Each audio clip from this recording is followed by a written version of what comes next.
That's where I learned words like mortgage and foreclosure.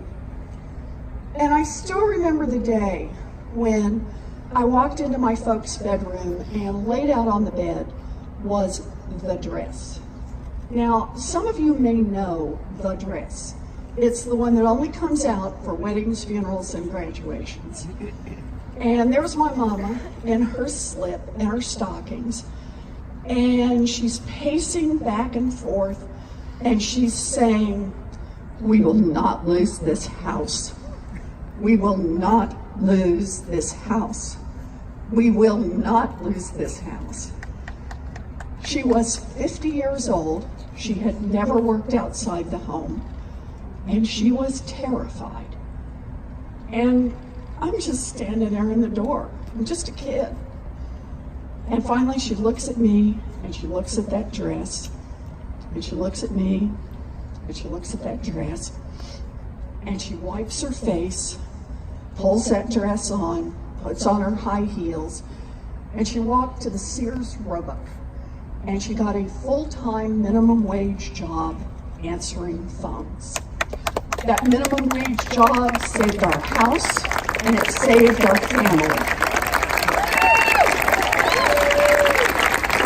Now, for a long time, I thought that story was just the story of what my mama taught me.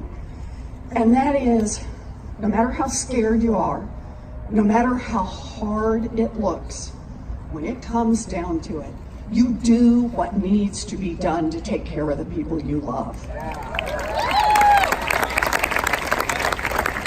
And it was years later that I came to understand it wasn't just a story about my mother.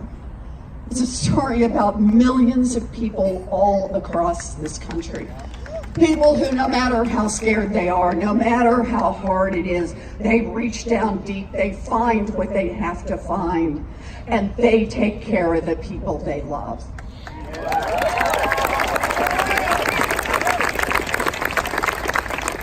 But it was only years after that I came to understand that story is also a story about government.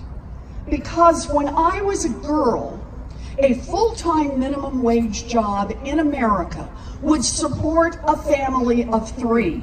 It would pay a mortgage, it would cover the utilities, and it would put groceries on the table. Today, a minimum wage job in America will not keep a mama and a baby out of poverty. That is wrong, and that is why I am in this fight.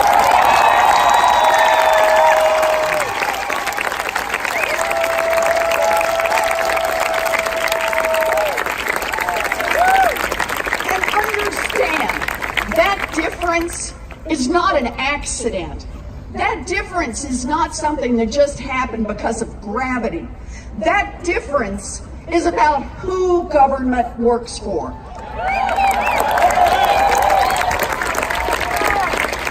Because when I was a girl, the question asked in Congress about the minimum wage was, what does it take a family of 3 to survive?